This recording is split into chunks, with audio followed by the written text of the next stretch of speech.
Hi.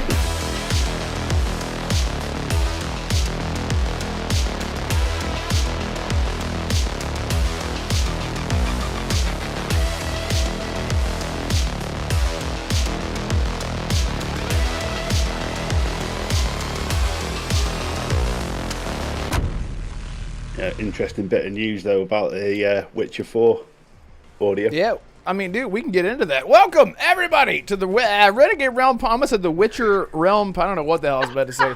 Welcome everybody to the Renegade Realm podcast, episode 130. How about that? Can you believe that? I say that every single week. Thank you all so much for being here. Shout out to everyone in chat.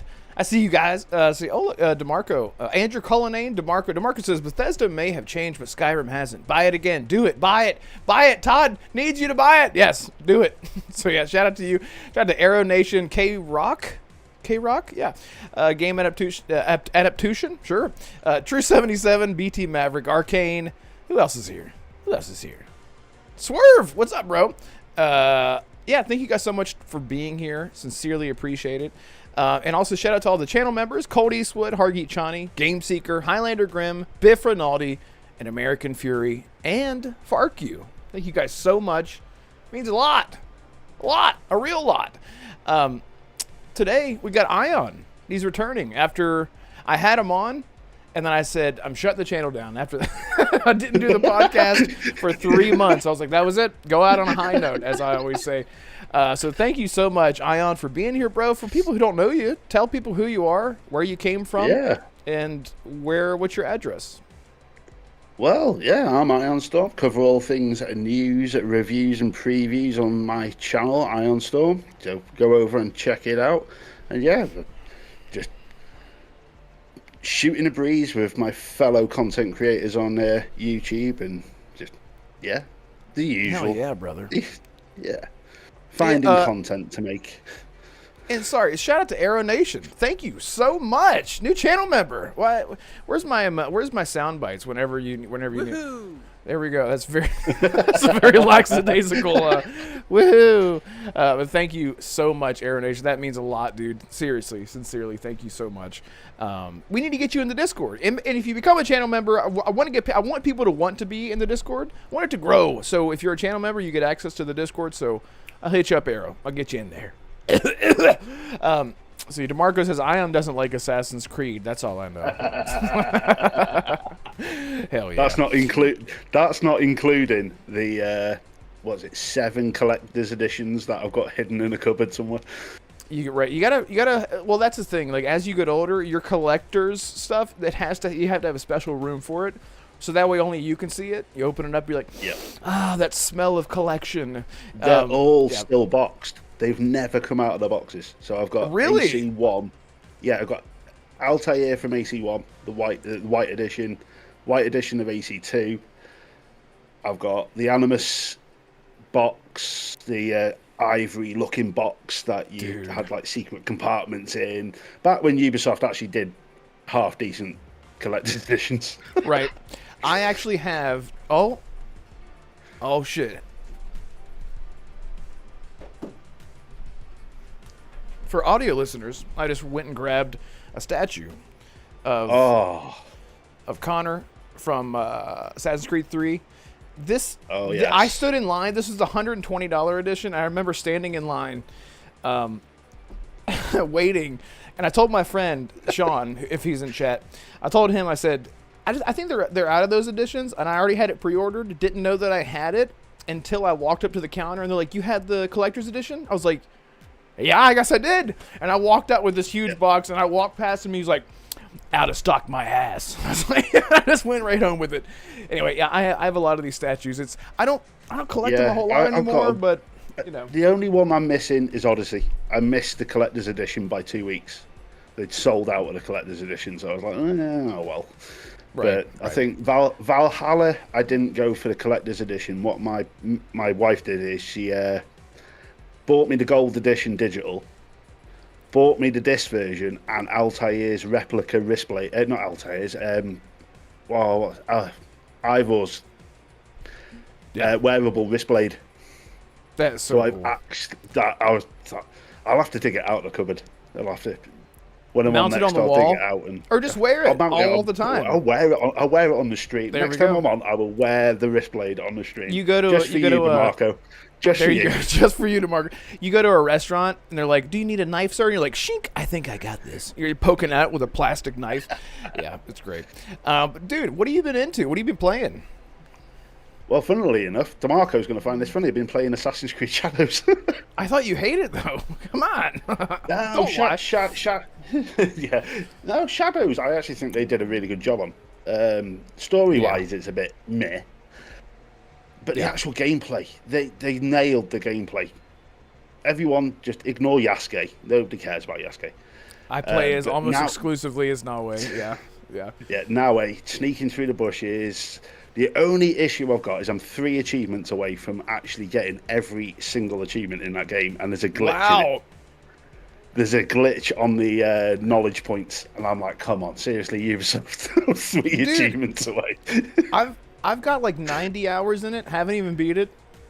And as some people know, I'm insane with immersion, and so I have the HUD turned off, completely turned off.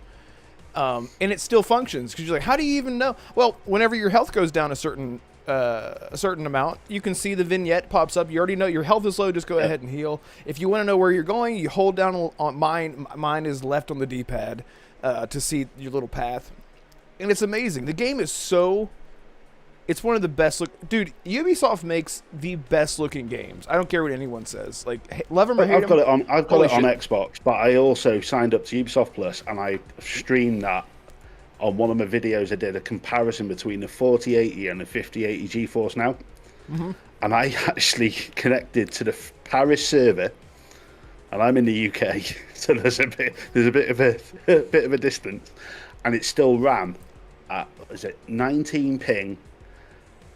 And at full 4K. Nice. Didn't even Hell yeah. up. You're a big advocate for GeForce, right? Yeah, I was one of these. I was never big on cloud gaming. I kind of fell into it because I used to build PCs when I was younger. I was always a PC gamer. My dad was very anti console.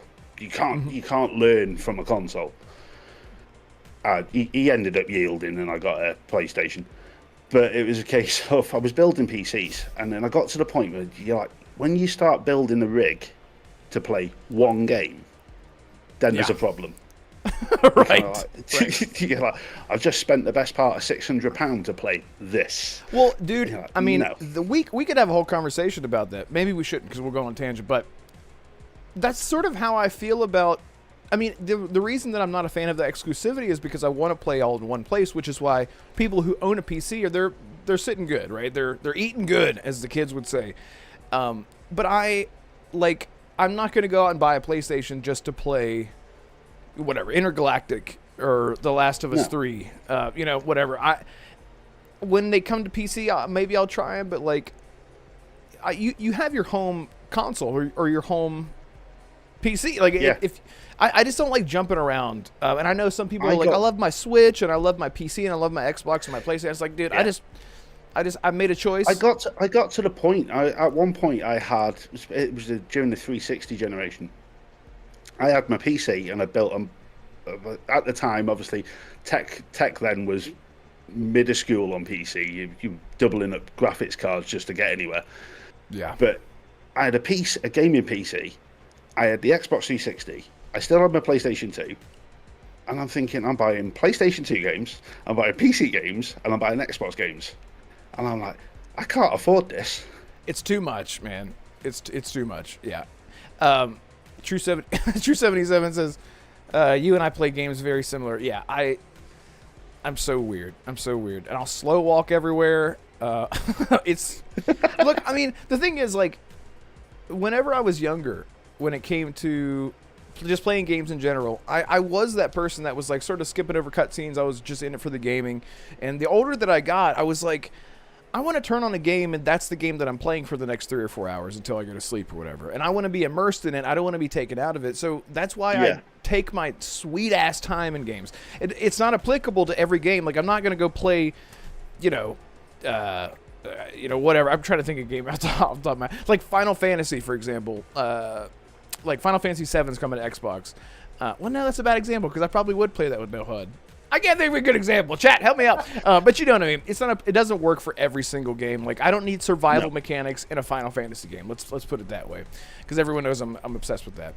I think that it's because the newer generation of gamer, they're not like my ex-wife. She used to laugh at me because you buy an Xbox game, and even though it only had that one pamphlet of paper in it because manuals didn't exist, It was opening it up and sniffing the case. Dude, smelling it, that new case smell, dude, it's amazing. It's amazing. And I'm telling you guys right now, it's still a thing. It still smells just as wonderful. It is. I miss it. I've gone full digital now. I don't buy hard copies anymore. But it's having that, and it's also, with you're going on about immersion, we used to buy our games based on the description on the back of the box. Right, yeah, it's like, you create your own character, I'm sold. You didn't even get past the part where it tells you that the game is balls hard, and you're like, well, you had me at hello. But anyway, and thank you again, everyone, so much for being here. We're just going to go ahead and jump into the Bethesda talk. I made a video, and I sort of centered the video around Starfield, because I know a lot of people that subscribe to the channel are Starfield lovers like me. And so I figured we could talk about it, and we don't have to focus it on Starfield this time. We could just talk about Bethesda as a whole. And just so you guys understand, I love Bethesda. I love Starfield. And that video, I had a lot of people very defensive, like, oh, this is just opinion. It's just all, and I'm like, it is opinion. It's actually my first technical opinion piece. I guess that's what happened when you give your fucking opinion. People don't like it. But I feel like a lot of people took it the wrong way, as if I was like doom and glooming. And I have to say, I don't want any of the things to happen that I said was going to happen. But we'll get into it. So, guys, please hit the like button. Really, really appreciate it. If you have something to say, put it in chat, and I'll try to get to it. Chat's rolling. You guys are awesome. Seriously, thank you guys so much. Don't forget to repost us on Twitter, because that's where all the good stuff happens. Not really, but cesspool. So it's God, it's so toxic. Let me remove this here. Boom. So it's the only way we can access adult entertainment in the UK without getting caught. Oh, really? Yeah, well, you have to put your passport, your driver's license in on that certain hub website. What? That's so.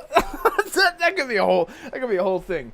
Renegade Realm After Dark. Anyway, so recently there was the interview with Kurt Coleman, who was a lead writer for Bethesda for 20 years, man, long ass time. And he left in 2023. I believe it was right after Starfield launched.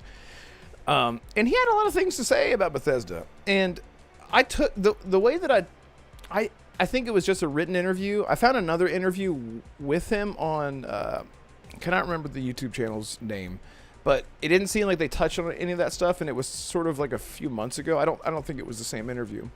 So it's hard to judge the tone of how he was speaking, and like, his inflections are absent because you can't hear how he's, it's exactly who it was. It was Kiwi Talks. DeMarco nailed it. It's exactly who that was, Kiwi Talks.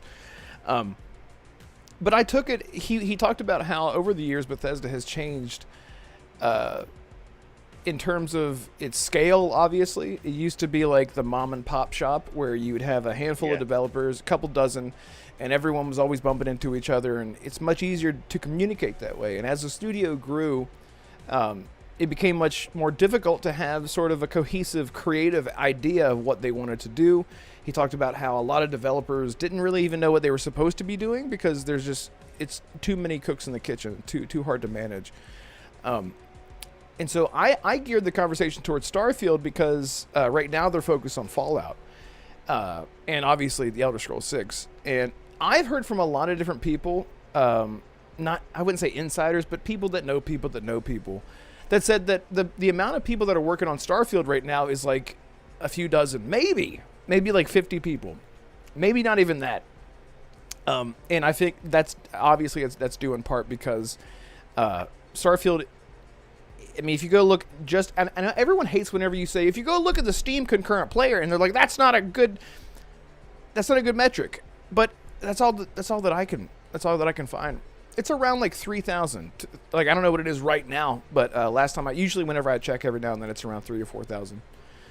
So Microsoft sees that, and they're like, that's not bringing in any money. And you have plenty of monetization options with creations, which I think is great for the modders that are getting compensated for that.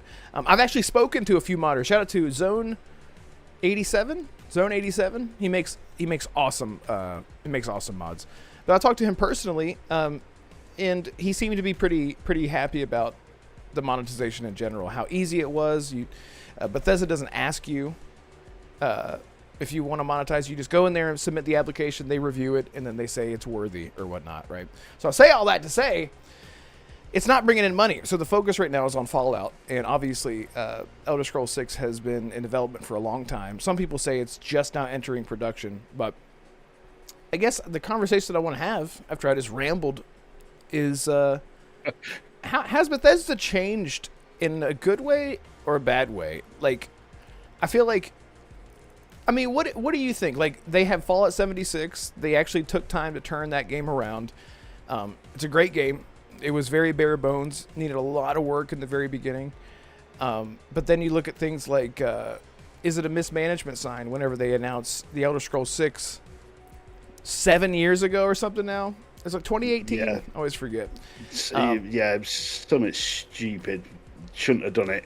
I think, should if I remember rightly, didn't Todd Howard come out and say, oh, I shouldn't have done that? Right, exactly. Yeah, and I think Bethesda, what's your thoughts? I think it was an inevitable thing. When you get taken over by Microsoft, that's it. That little chop shop of a developer's gone. Right. I think it's just a natural thing with bigger companies taking up the smaller developers. It's just, but the only issue you've got is I think they've lost their identity in the process. Yeah. I played Starfield. I finished the game. I got through the whatever it is at the end. You know, that's how much the story did nothing for me. Yeah. The game itself, brilliant. But the actual story is just like, oh wow, they put this together last minute. They didn't think it was so disjointed. It didn't flow like Skyrim did. Skyrim, you had purpose. Every mission gave you something. Starfield, you kind of... Yep, very obviously, disconnected. With these potential updates that they're going to be bringing with 2.0, I may jump back in because I think that will bring more immersion into the game. Because that's the loading screens killed me on that game. Yeah, a lot of people, man. A lot of people, yeah. But I think if you look... The way to look at it is if you think some of these developers and development houses that have been taken over by big corporations, you're seeing them all taken over, but then you're also seeing these like small ones. The prime example, Chinese Room. They bought their independence back. So they can now make what they want. So I can see a lot of these, obviously not Bethesda, it's too big. But your small ones are all starting to go, oh, we don't need this money. We're not making the games that we want to make. Why do I want to go and make trees for Call of Duty? Yeah, right. But I think with Bethesda, it's a shame. I'm interested to see what they do with Elder Scrolls 6. Mm-hmm. But I'm not excited for anything that Bethesda are throwing out at the moment. I don't know what it is. They've lost the soul of what they are, and it started with Fallout 76. Yeah, they have turned it around. But they lost something. When they released Fallout 76, something died. You could tell that a lot of the developers that were there before Fallout 76 have gone, see ya, we're done. Right.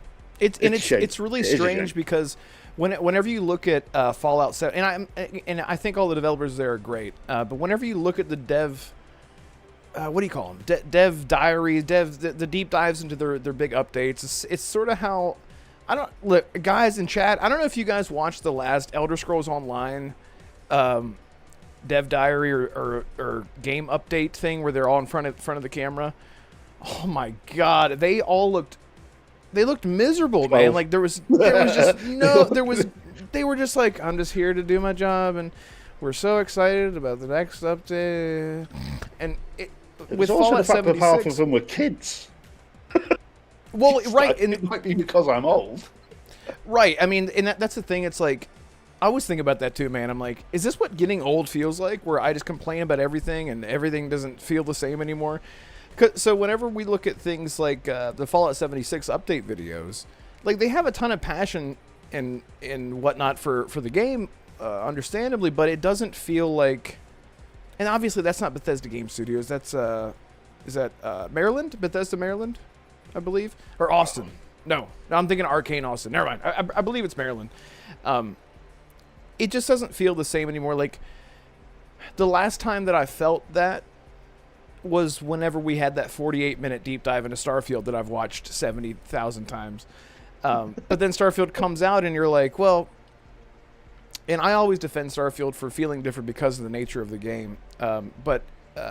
Anyway, what Kurt Coleman was saying is that the design philosophy changed fundamentally behind the scenes, and he really wanted to focus on Elder Scrolls 6. He was essentially promised a lead role in Elder Scrolls 6. Todd Howard wanted it to be sort of like The Empire Strikes Back, where the bad guys lose, and then the next game would be, and I'm like, what makes Bethesda games special isn't really about like the narrative necessarily. It's about player agency. It's about you have a great world that you're able to explore organically, and you can do whatever the hell that you want. And personally, I feel like Starfield nailed that, but in a lot of ways it did not. It did not make, like, you were just the good guy. It was just da, da, da, da, da, da, and everything, like all the companions were all like, woohoo! All the time. It was just nothing but just like happy-go-lucky, and I'm like, here we go. Same thing that I felt about Andromeda, Mass Effect Andromeda. Mass Effect Andromeda was a great game. It was a great game. It actually became my favorite third-person shooter ever. It was so, oh my god, it was so good. The way I compare Mass Effect Andromeda is Star Trek and Star Trek Voyager. That's it, and that's another thing. Like, so you went from the original trilogy Mass Effect, where everything's super dark and gritty and like cyberpunk sci-fi fantasy, and then you have like the Star Trek Starfleet Academy. It's not that bad. It's not that bad. I've heard bad things. Oh, it looks so bad. But you have the tone was totally different. It was like all these kids got together in the Mass Effect universe and like, woohoo! But I still loved it. I put 100 hours into it, got almost all the achievements. I loved it because it was Mass Effect. But there was a tonal shift there where you're like, is it me getting older, or are they just fucking up just blatantly ignoring what the fans wanted? And so I know like a lot of people would say, look to Starfield as an example of how Bethesda is going to screw up the Elder Scrolls 6. But if you, and it's such a hard discussion to have because, the thumbnail says, has Bethesda changed? I think, yes, they have. I think with 76, they had to set up some sort of revenue cycle game. So where money is constantly coming in because they already had creations that wasn't cutting it. But I don't know. Are you worried about the Elder Scrolls 6? Yeah. Yeah? Why? I think because it's going to be Microsoft. Woke. No, it's Microsoft. Oh, okay. Oh, yeah. Yeah. I don't know what it is, but over the last decade, they've opened that closet door full of rakes, and they are standing on them like they're going out of fashion. They just can't seem to have any form of consistency. They'll have a really good game, or they'll have a really good console, and then the next one is completely flat. I've got no faith in Microsoft at the moment. Until I see, obviously, next gen, and what, as we're going to be talking about Fable and all that with the Dev Direct, what we see with that is when I'm going to reevaluate the situation. But for me, I think Microsoft, because it's just a dark cloud over all of them development teams below them. They can't do what they want. It's not like game development back 20 years ago, where you just, got an idea for a game, yeah, go make it. Now it's, can we put multiplayer in it? Can it be an extraction shooter? Can kids play it? Right. I don't care. Can we make a battle royale out of it? Well, yeah, but gone are the days where you're not thinking about the masses. You're thinking, I'm going to tell a story this way. This is the engine we're using, and this is how we're going to achieve it. That's it. Now it's, right, now I've got to ask him. He's now going to go 4 flights up. He's going to ask that guy. And I just think, not Xbox itself, I just think Microsoft has got too big. Yeah. If you compare it to some of the other development arms, or publishing arms, sorry, it's a case of they're just too big. They've got too many studios and they don't know what to do with it, and they are literally pushing out games. And I don't, unless I see something change dramatically with regards to games that are coming out, it's just the same rinse and repeat every 12 months. Here's a good game. Look at Gears of War Reloaded. Mm-hmm. Why have you wasted money in R&D, development time, and paying somebody's salary to make that? I did not enjoy Reloaded at all. Yeah, it was weird. I'm like, didn't we just get this? What are we doing here? It's like cash grab for cash grab's sake. There's a lot. You know what? Let me get to some of these chats here because I see people popping off. Grandpa Barbecue Game Cat says red old. Wait till you're old. It's fantastic.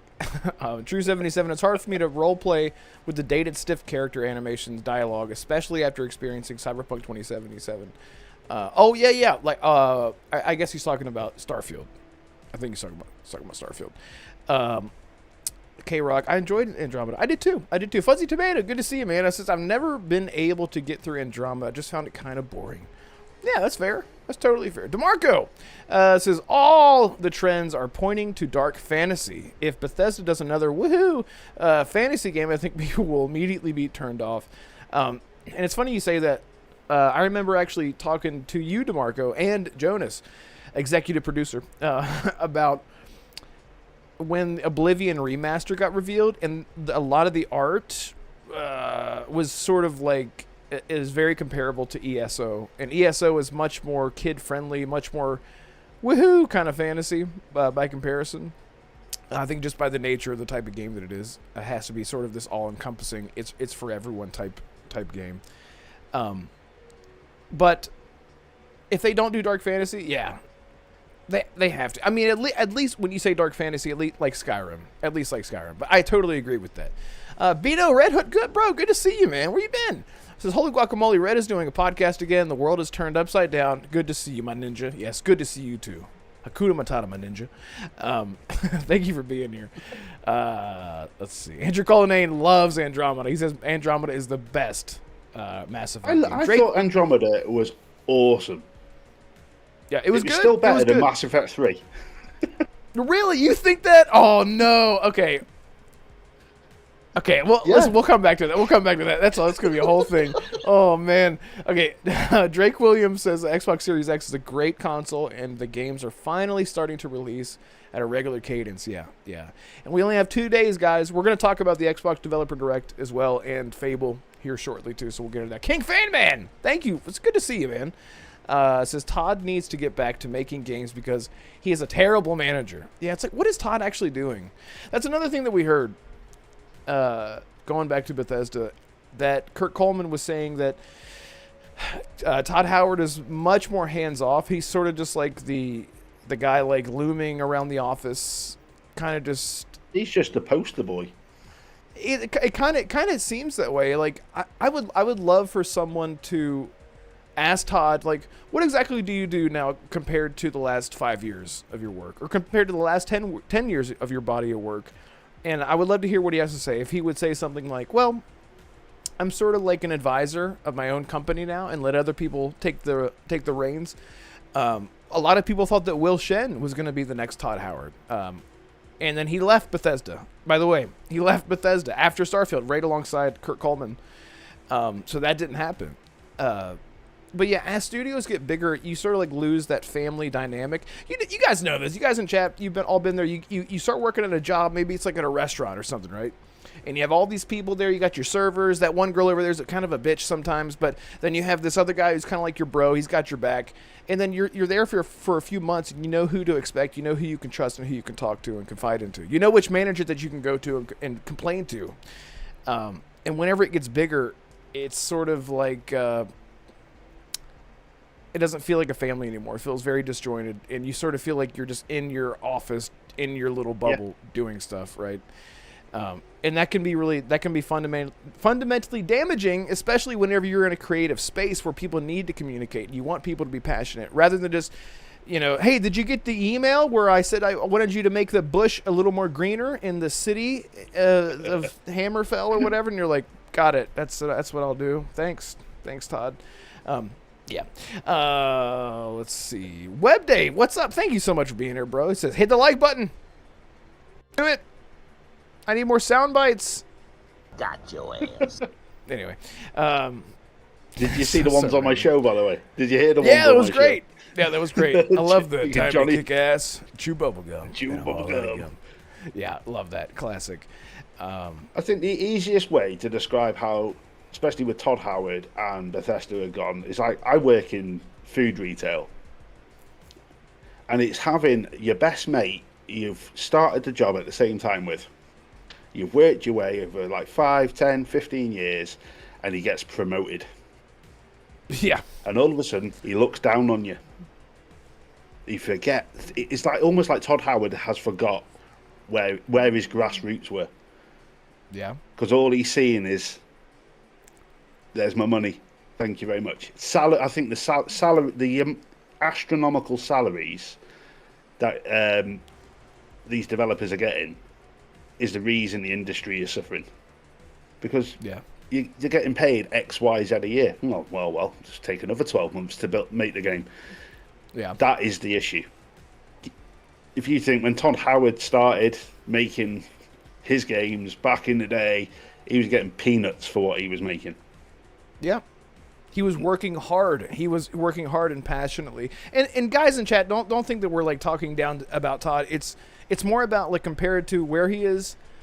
It's like the way that I look at it. It's like Todd has worked so hard, and he's such a beloved icon in the industry. To be honest, he's worked to earn that, and now that he's in that position where he can put up his feet way more than usual and not put in a lot of the input for creativity on the projects, then the quality sort of isn't there anymore. He doesn't have to work so hard to prove that they're the best RPG studio in the world. And whenever I say RPG, you guys know what I mean. Bethesda games. It's like my missus says, why bark when you can get the dog to do it? Oh, I like that. I like that a lot. I think he's now at the point where it's like, I don't need to do the barking anymore. The dogs can do it. Okay. Right. That's a really good point. That's really good. Go wake up your wife and tell her thank you for that analogy. That's great. King Fan Man says, under Todd's leadership, we went over 10 years with not one Fallout or Elder Scrolls single-player game being worked on. Todd is super talented, but being misused. So bad, yeah. That's a really good, really, really good way to put it. BT Maverick says, I feel like we're tossing these cool Xbox games off to the side like they didn't matter. Like Indiana Jones, Avowed, Outer Worlds 2, Doom, and Keeper. I feel like we're tossing these cool Xbox games off to the side. I understand what he's saying, but I think, as I was saying before, it's probably when I was saying about we are getting these releases in more cadence than we were getting, but the quality's not there. Right. The one game nobody likes to talk about, it's almost as forbidden to talk about now as E.T. was on the Atari, and that's Redfall. Right. You only have to go down that road. Right. There's no consistency. Not compared to I'll use Assassin's Creed as the best way of describing it. AC1 through to the end of Ezio's trilogy when they killed Desmond off, best games they've ever made. After that, you have one good game, one bad game, one good game, one bad game. There is no consistency in the industry. Yeah. At all. Exactly. Yeah. That's why I go to the indie games. Indie games are taking over. Go play some indie games and see the passion. It's like my review I did for Routine. That game was in development for 13 years, 3 renditions of the Unreal Engine, and it runs better than Vampire the Masquerade on Unreal Engine 5. Right, exactly. Which, really? Man, I'm still waiting for that effing performance patch. It's so funny that you say that. And DeMarco says something in chat, and I actually have a quote from executive producer Jonas that I'll read as soon as I can find it. DeMarco says, I think that they can figure it out if they learn how to adapt to the growing pains they experienced. Smaller teams. Todd needs to pick his core 150 people to say, this is my Elder Scrolls team. We make the game. Leave us alone. Exactly. And I'm going to read this. This is a comment that Jonas left on my the video that's all about this topic. I'm just going to read this whole ass thing, Jonas, if that's okay. He's not here. He doesn't care. Nobody tell him that I'm reading this. He says, I've aired my thoughts with the gang over the past few years now and again. All the things mentioned in that interview with Coleman echoes and confirms the things I was worried about regarding the company structure. It's not necessarily that you can't get things done with a big studio, but they certainly lost the culture and benefits they used to enjoy as a smaller team. The water cooler / lunch table discussions that turns into inspired, implemented ideas, and the final product disappears, replaced by badly communicated workloads filtered through layers of middle management, and it has resulted in their most talented senior developers leaving the studio behind as the game becomes demonstrably worse. That's such a good name. Or a word. I don't know what it means, but I like it. And to be honest, I think that they are too comfortable to change that. They made their money. They can rest on their laurels. That's another great word. I think I knew a girl named Laurel one time. Without risking too much, enough people will still buy the next game. What they need to do, they need to do a restructuring like CDPR did prior to making Phantom Liberty, where they basically divided the studio up into smaller teams, strike teams, like DeMarco said. That had the same benefit and agility of a smaller studio instead of a bureaucratic slog machine. But I don't think they will get the wake-up call required to get off their ass and do that. Well said, Jonas. Thank you so much. If I had an applause thing, I Fascinating story. Any chance you're nearing the end? Yes, we are. Well, not really. But anyway, really, really well said. That's what Microsoft are asking Todd Howard with Elder Scrolls 6. Right. Are we nearing the end? Exactly. But yeah, really, really well said. The thing is, like, whenever it comes to Elder Scrolls 6 in comparison to what they've done before, I guess my only hope would be that I hope that they learned, they took all that feedback from Starfield and they said, by the way, Starfield made a fuckload of money. It made $1 billion, profit-wise, I think it made around, what would it be? After $1 billion, it would be like $700 million or whatever, because it made like about $1 billion, but the game cost $400 to $500 million to make, or something ridiculous like that. But I always say this: you don't go to the movie theaters, watch the movie, and then pay your ticket based on how you feel about it, right? There was so much hype around Starfield. People were they were throwing their money at it because it's the next big Bethesda game. It looks great. Still made a ton of money, but making a ton of money does not mean that the product is good. So, yeah. Could they be using? Is it interesting to? Could they use the PlayStation 5 release as a litmus test for any further development on Starfield? Well, yeah. I mean, that is one of the things I touched on in my video is that I don't know if Bethesda or Microsoft is confident that a PS5 and Switch release, for example, is going to boost numbers enough to make Starfield seem like it's worthy. I can't imagine that the player numbers go from 3,000 concurrent players on Steam to what, 30,000 or whatever, and then it just stays that way. Like I don't even know what would burst the bubble for them in a good way, because you have to. I mean, it has to make a ton of money, and I'm sure that it will. But I think that they might be looking at Starfield multi-plat release as like, here's a big check, use that to fund everything else, and drop it. Yep. Move on to Fallout, move on to Elder Scrolls 6, and we'll just say we're sorry, Todd. but alongside the 2.0 and the expansion and whatever else they have going on. I did have an interesting comment. I don't know who the hell they were. I should have asked them. But they said, I think you'll be really surprised about what Bethesda is being forced to do in the next 18 months when it comes to Starfield. And I was like, I hope you're wrong. I'm like, wait, who are you? Why'd you say that? Do you know something? So I don't know. I don't know what that means. But anyway, any final thoughts about Elder Scrolls 6 and why Bethesda is doomed and why Todd Howard should quit?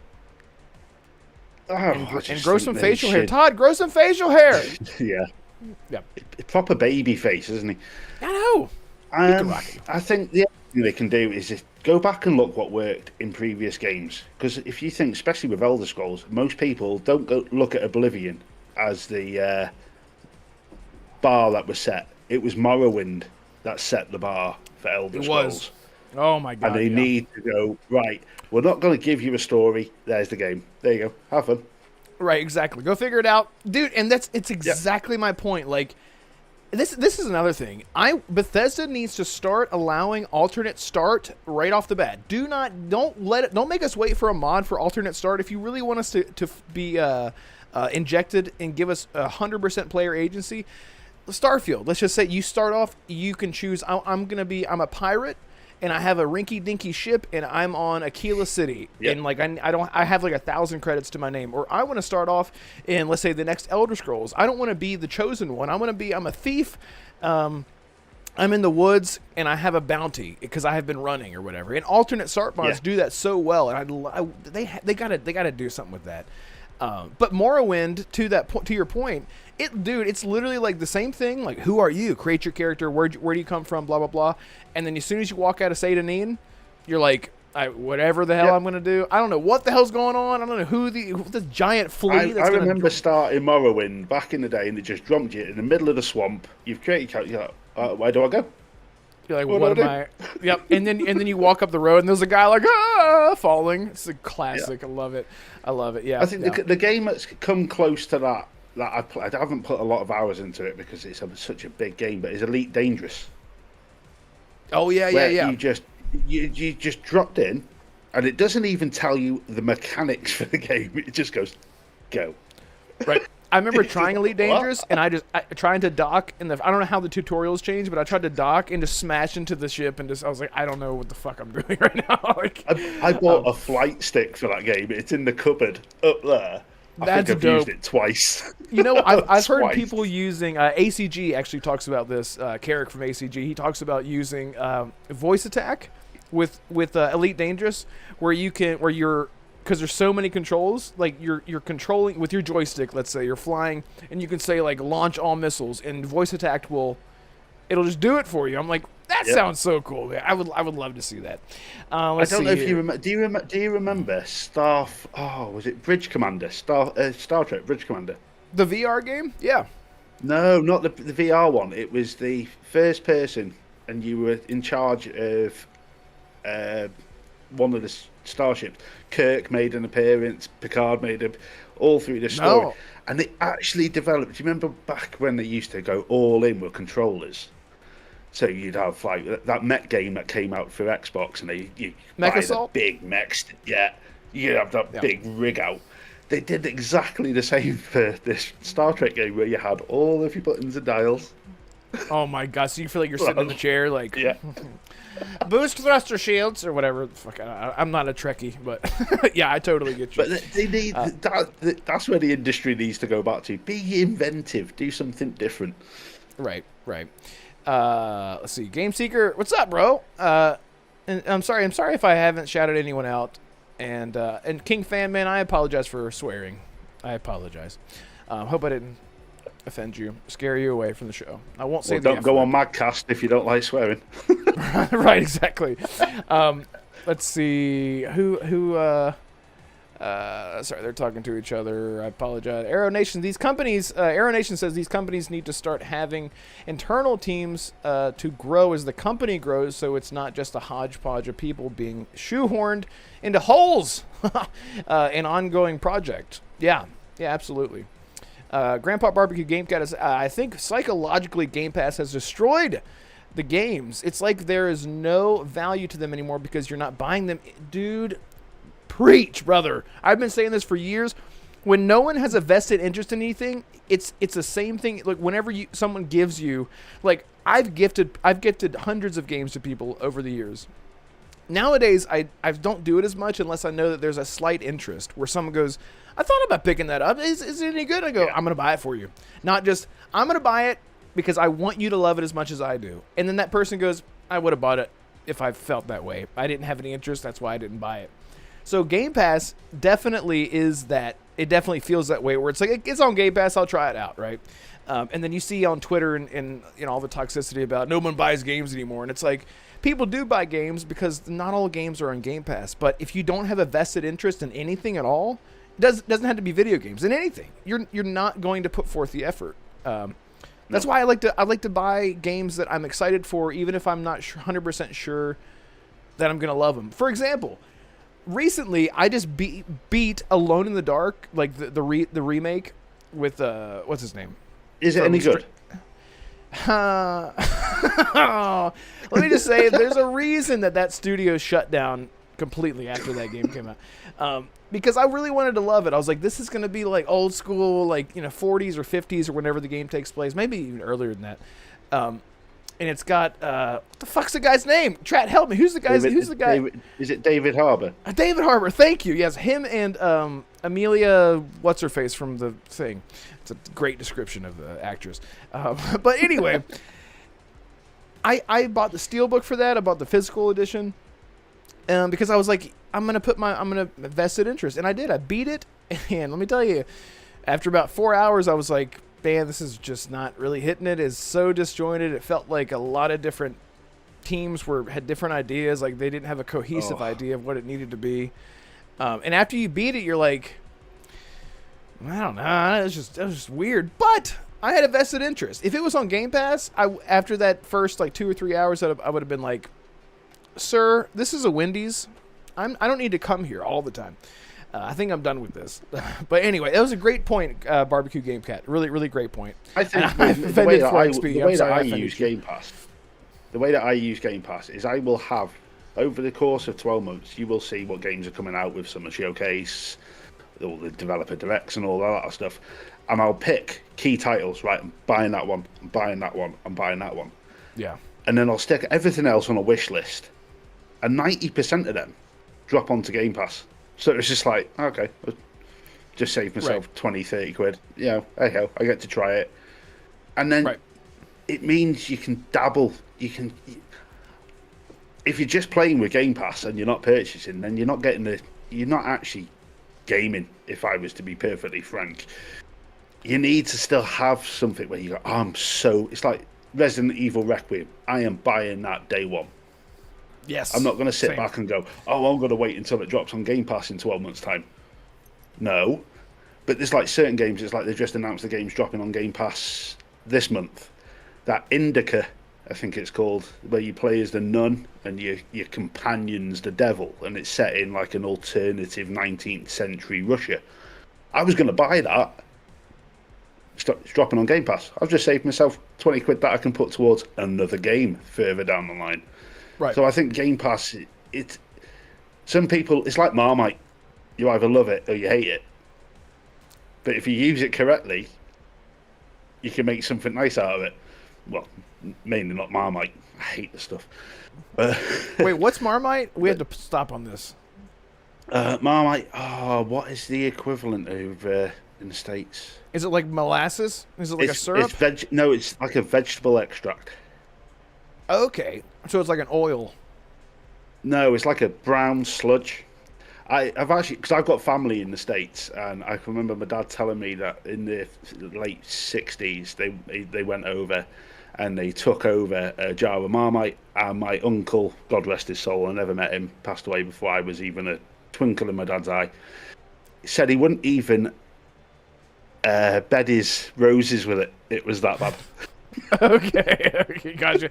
Oh, wait, you said Marmite. I thought of Vegemite. Yeah, there you go. I've heard how terrible that is. Yeah, that's it. Yeah, it's the same thing. Vegemite. Okay, Thank you, okay, gotcha. Oh, look at he said it. That's so crazy. He said it as soon as I mentioned it. That's so crazy. Yeah, because I remember, what's the song? Bring me a Vegemite. I come from a land down under. We just got demonetized because I nailed that so perfectly. And he says, bring me a Vegemite sandwich or whatever. I don't know. That's racist. I probably shouldn't say that. I don't know. It's a song. Whatever. Anyway, what the fuck were we talking about? Okay, Fan Man says, I was a police officer. I have heard much worse. Okay, good. Yeah. Yeah, I try not to, but it just happens. It just happens.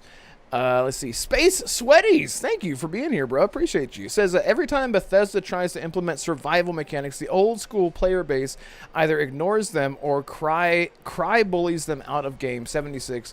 Then people get mad at Bethesda for not adding survival. Right. I think I understand what you're saying, because I am one of those people.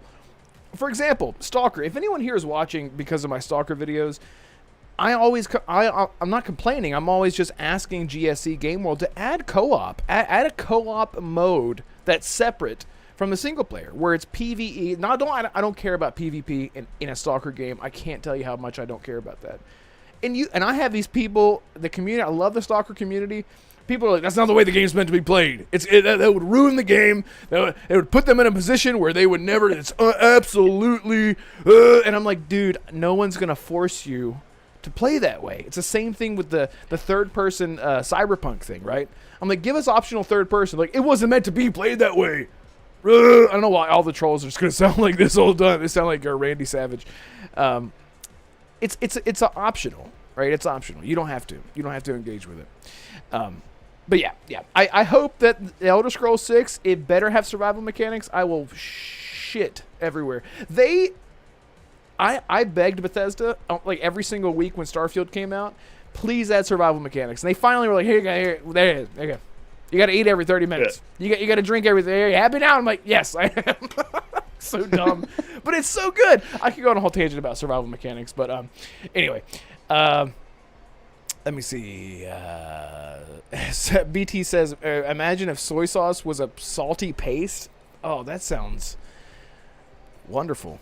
Yeah. I didn't know Risket was coming on the show. I can't get Risket on because it would be 7 a.m. for him. I tried to get on Epic Treasure. Same thing with her. It's 7 a.m. And then here I have on Ion Storm, and it's midnight for you right now? Yeah, about 5 to midnight. Yep. So so we try to do our best here. But time zones suck.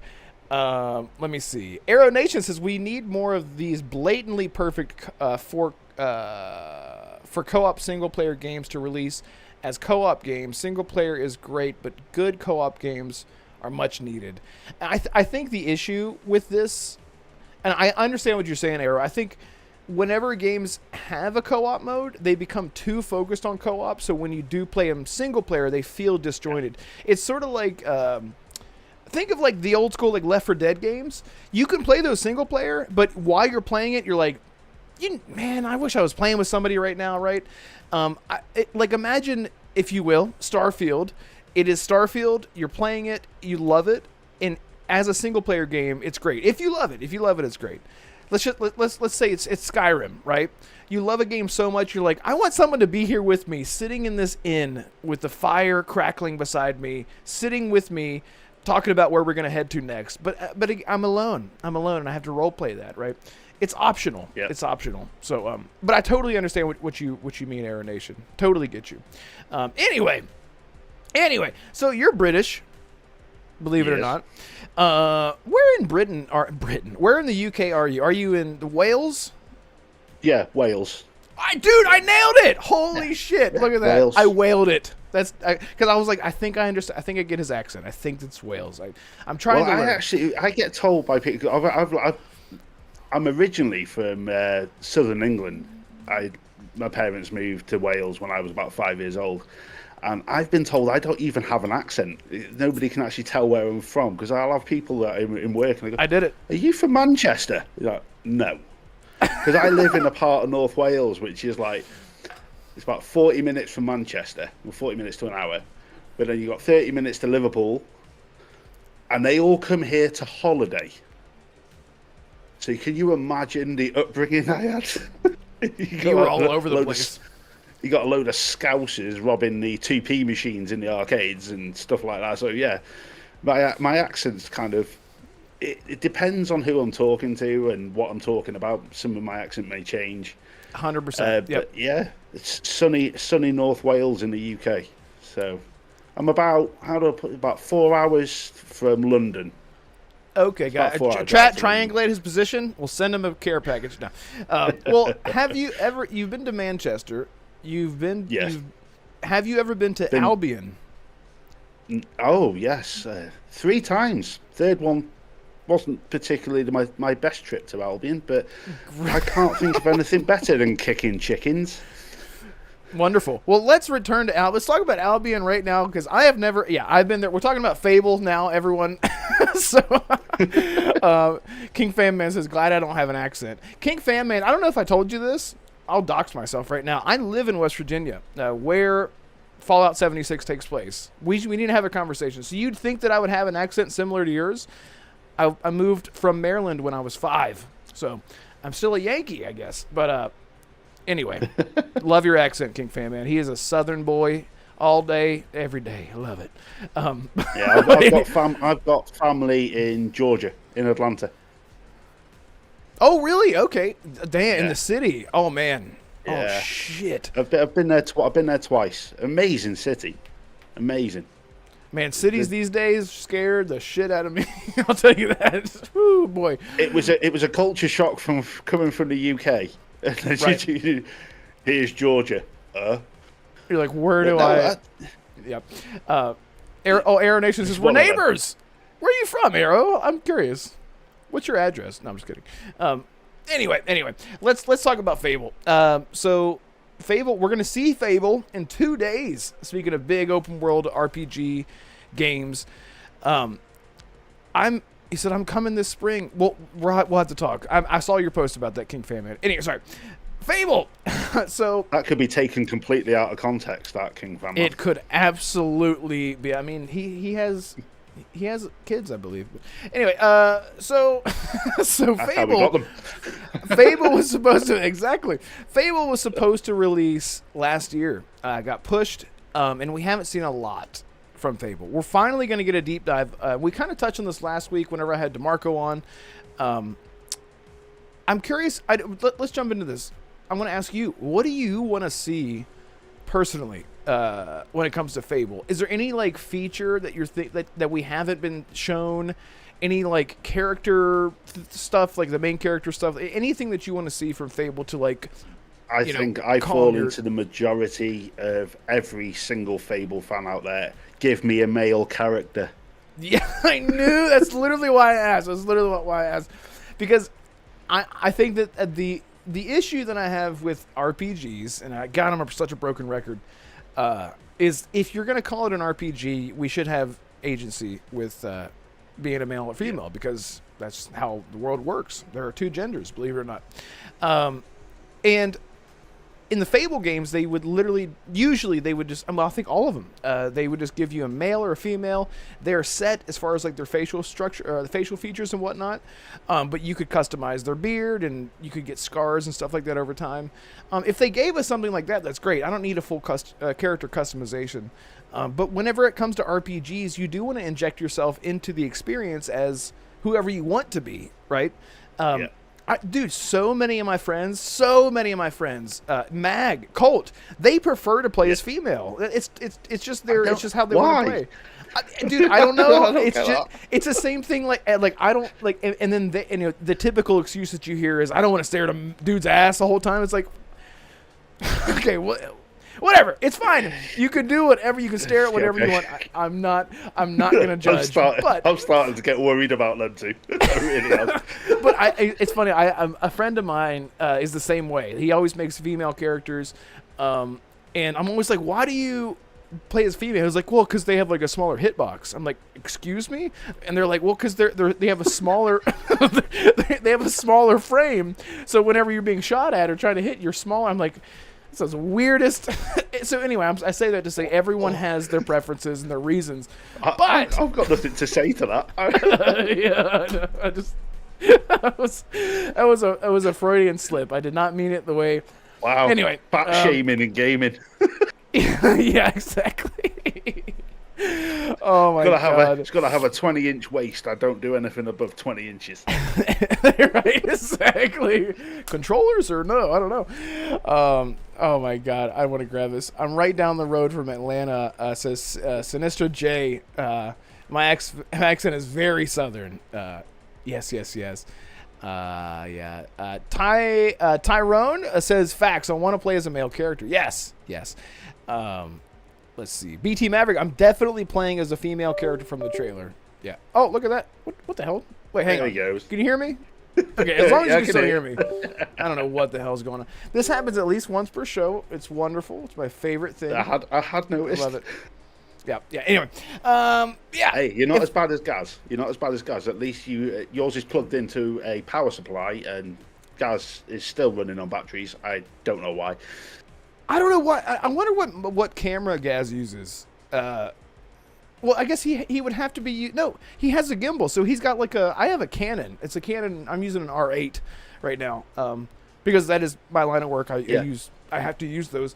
I think he's using the same thing. Guys, you don't watch the show. You need to get a power supply. They're cheap. They're like $10. Come on. Yeah. Let me see. Fuzzy Tomato says I usually. Arrow Nation says keep Fable weird. Yeah, I don't know. Fuzzy Tomato says I usually pick the female character too. I'm curious. Anyone in chat who's a male, if you play as a female, why? I've always been fascinated by this. I've always been fascinated. I can't wait to see what comes up in the chat with that. I know everyone's just going to be total bros about it. Like, well, I like booty. Yeah. But it's when you start getting you have no idea. You're right. Exactly. Oh, you had to ask, and I dare to answer. But in all seriousness, that is the biggest thing that I want to see is can we play as a male character? I think 100% it is. It's sort of like whenever I think that they know that the majority of people, because dude, believe it or not, I think you and I are in the minority. I think you and I, as men, like to play as men because that's the type of gamer that we are. We want to inject ourselves into the experience, and a lot of people want to play as a female for whatever reason it may be. And I think that they're using the female character. I like to make a skinnier version of myself. Yeah, me too. I like to make me, but with hair. It's great. It's great. That's what that's what I'm like this. Oh, that's what I look like with abs. Exactly. I'm perfect now in every way. But I think that they're using the female character as sort of like the marketing mascot. So that way, whenever you see that character, you're like, oh, it's Fable. But it's not. It's just a representation of you. It's not a representation of who you're going to be in the game. One of the things that I'm really curious about with Fable is the actual open world. I really want to see if it's more akin to. We heard actually a few years ago that it was like The Witcher. That it was going to be like. You can literally go anywhere. If you want to try to hop up a mountain, you can by smashing the jump button. Like, you can do that. I want to know if it's going to stick to the classic. Red Dead Redemption 2 is a great example for this. But in Red Dead Redemption 2, you had greet and antagonize. And it was sort of played out for you, but it was contextual. So whatever the situation may be, greet was positive and antagonize was negative. In Fable, in the classic Fable trilogy, it was very similar, but you would use your emotes. So you would like fart or whatever, or you would like put like a thumbs down and be like, stick out your tongue or whatever. I can't imagine our character seems to be voiced. So I'm curious if they're just going the traditional dialogue choice. I hope they're not, because it'll lose its soul. Because that was the whole thing with Fable. It didn't take it'll lose itself like its seriously. whimsical. That was the whole point. Yeah, right. So this is a deep dive. Chat. How long do you think? Hang on, I want to get to this real quick. The humans want to know. I just automatically play as the guy if it's a choice. His game adaptation. I don't think about it. DeMarco, I only play as males ever. Look at that. What a true bro. Brandon says I always play as a guy because I picture that tune as me. You're right. Exactly. Like, and the thing is, like, barbecue. That's awesome. What he's just said. Have trans tendencies. Let me see. Perhaps subconsciously they have trans tendencies. He says, I'm joking. Look, if you're going to be experimental in anything, do it in a video game where it's not affecting anyone, right? That's what I'll say. That's fine. That's okay. If you're old enough to remember the first ever episode of Airwolf in the 80s, there was a saying in that I find absolutely hilarious now, and trying to say it to the younger generation just makes me laugh. But the saying is, there's nothing wrong with a little bit of perversion as long as you don't hurt yourself. Right, exactly. Dude, I love that. Just play it safe, be responsible, and everything's going to be fine. Let's see. It was Brandon. I didn't want to lose this. He says, I pictured that tune as me. I think he just means, like, for me, whenever I make a character, I'm not very good at making what I actually look like, so I can only do my eye color. You can't see here, but I have green eyes. So I try to make a character with my hair color and my eye color. And then I'm like, this is what I would look like if I was in this specific universe. If I was Shepard, this is what I would look like. But it doesn't look anything like me. You know what I mean? Colt Eastwood, by the way, he does such a good job in every single game. Making him, I know. I'm like, how the fuck do you do that? Dude? I can't make myself, and I know what I look like. I don't get it. He needs to make. I want Colt, if you're watching this, make me. Go make me in a game. I couldn't even get. Do you remember the apps that you used to be able to use in like certain games that EA made, and you could take your photos like the basketball and stuff like that? Yeah, Rainbow Six Vegas. Remember that? Yeah, Rainbow Six Vegas, and you had like a flat version of your face was like this, like press. It was that one. It was literally like pulled back like this, like yeah. It was a good time to be alive then. And to answer the game adaptation newscast, it's Dr. Moffat in the first episode of Airwolf. He says that there's nothing wrong with a little bit of perversion. Yeah, Airwolf. Oh, is that what it's called? Airwolf? Okay, gotcha. Yeah, the TV show called Airwolf. Sorry, I didn't want to lose this. K-Rock says, I play both because I played multiple times. That's totally fair. Fuzzy Tomato says, plus a lot of dialogue sounds more cringe from the dude. Like Alexios. Alexio, la la la la la la la la la. Which I played as Alexios, by the way, in Odyssey. Yeah, so did I. Yeah. He was great. I don't know, people thought he was silly. I loved him. I thought he was such a, I don't know, I loved his character. Cassandra was more like subtle. I think that's why people liked her more. Same reason why I think a lot of people liked female V more in Cyberpunk, because she was a little more subtle. And male V in Cyberpunk just sounds like Jesse Pinkman the whole time. He's like, "Come on, Mr. White. What are we doing, Mr. White?" That's just every time I hear him, I'm like, it's Jesse Pinkman. Let me see here. I'm gonna grab. Sorry, I'm losing it. Getting people to laugh and follow you. Sorry, I don't know what that means. Fable better have farting. It's got to have two things, Fable: farting and kicking chickens. That's all it needs. What if it opens? What if the opening scene is just like a chicken, and the chicken's like eating the grass, and all of a sudden, bam, and it just gets like knocked out of the way? Dude, I think that's how it's gonna open. People would lose it. I'm hoping that somebody over at Playground Games remembers that banned Xbox ad. No. Remember the baby they give birth to the baby, and it fires straight out the window, and it ages mid-flight. What? And it lands. No, I don't remember. Do you not remember? Search for it on YouTube. It is absolutely hilarious. It got banned from TV, but they need to do something similar. So you just imagine that chicken, and it just gets catapulted. That's hilarious. I have not seen that. That is hilarious. Let me see. Harry Balsack, thank you for being here. Says, do you think the character has a boyfriend in the game? Or a girlfriend? Or you mean like there's definitely gonna be romance in the game. The thing is, the original game, you could get married and have kids. Exactly. That's exactly what I was going to say. And cheat on and have a second marriage. And get in fights and like dude, that was like peak. And you could have like multiple wives. It was completely unhinged. And the thing, just to get back on topic, whenever it comes to Fable, there are a lot of expectations with the IP moving forward that a lot of people come to expect, like the whimsical British humor that a lot of people loved. Yep. And it also has a lot of dark themes to offset that. Like you had the village burning down in the first game. You had your sister dying in the beginning. What is it about sisters dying? Anyway, the second game, your sister dies again. But it is offset by that humor and that like whimsical tone to it. It's sort of how, well, I don't know if Harry Potter is a good example of that, but it's like very like everything's really dark, but like fun in a way. And that might be foreign to us Americans, but I think that is like a quintessential British thing, right?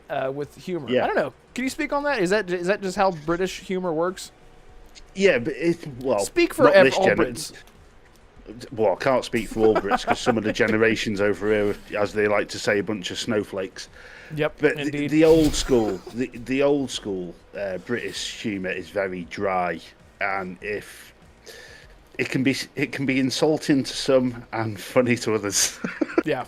Right. It's a good way to put it. Very dry. Yeah, I love dry humor, like deadpan humor. I love it so much. It's so funny. You gotta think, we gave birth to Monty Python.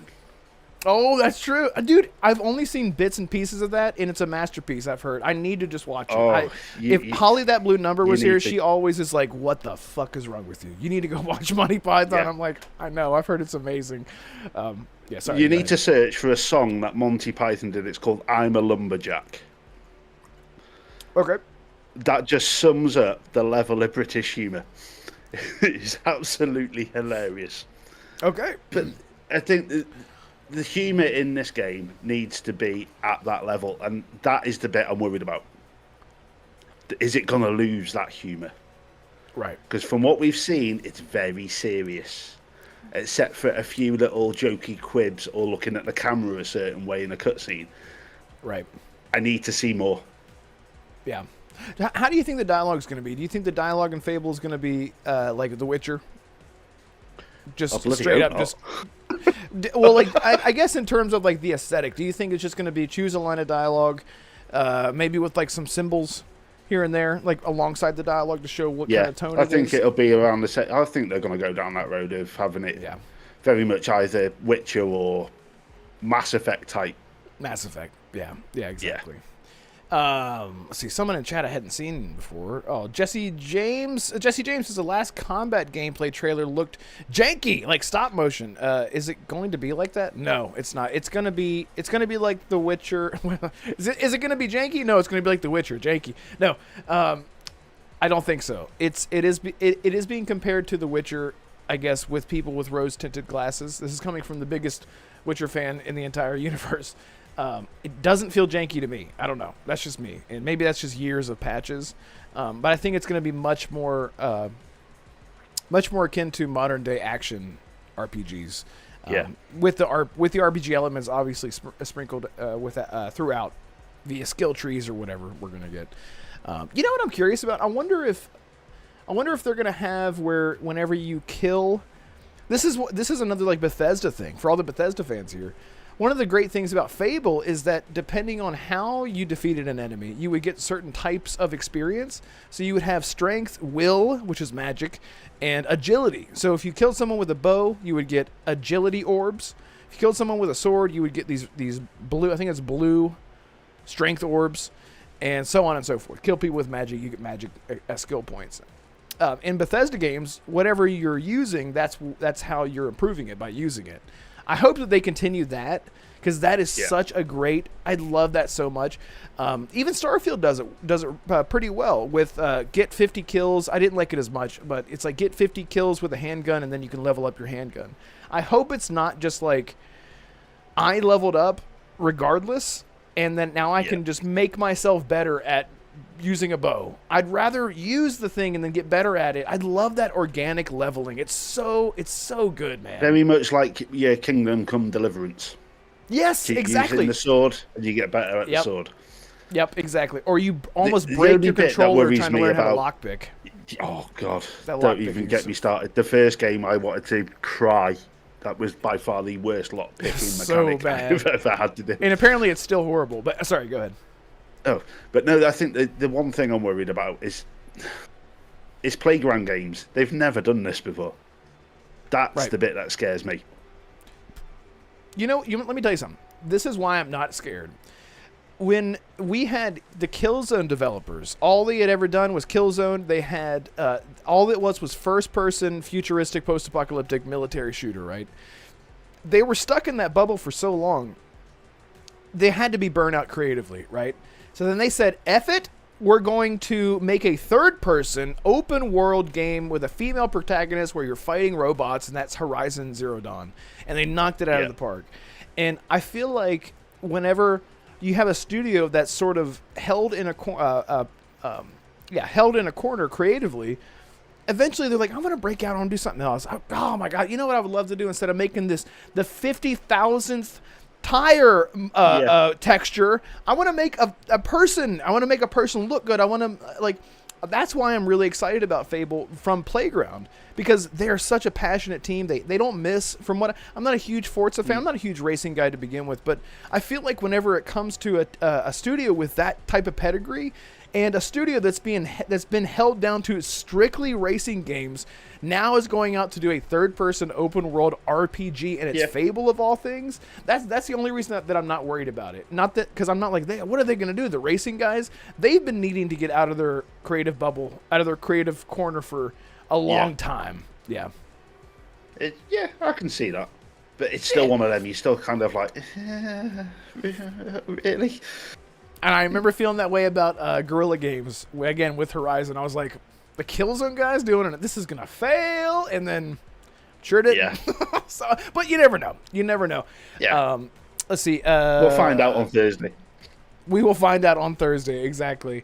Let's see. I want to catch up here. Jesse J. True77 says, yeah, using a skill and leveling up that way is a very good, simple mechanic. Yes, exactly. Let's see. Jesse James says, I'm not scared because Playground sounds excited and confident. Yeah, they're hiding something. They are hiding. Sorry, I can't read. They are not hiding like some developers. God. Yeah, exactly. Harry Ballsack says, what if we find a portal in the game and you appear in the future driving car like Forza? Oh my God. And they're like, what the hell is going on? Yeah, exactly. That would be hilarious. That'd be hilarious. I'm really excited to see Fable. I will be live streaming it here. I'm really curious to see how they present it, because I don't know about you. I love the deep dives that we get like Bethesda does, where it's, here's our studio. Outer Worlds kind of did it the same way. They did it very similar, actually, where it's annoying guy that tries to be funny in that. Oh, the dark-haired dude. Yeah. You don't like him? There's somebody that wants to be funny, and there's somebody that's trying to be funny, and he's neither. Okay, gotcha. Comedy is so subjective, man. Oh, it was like pulling teeth. That you're like, can we get onto the game, please, sir? Yeah. It says the portal. BT says the portal just loads up Forza Horizon. They're gonna do something.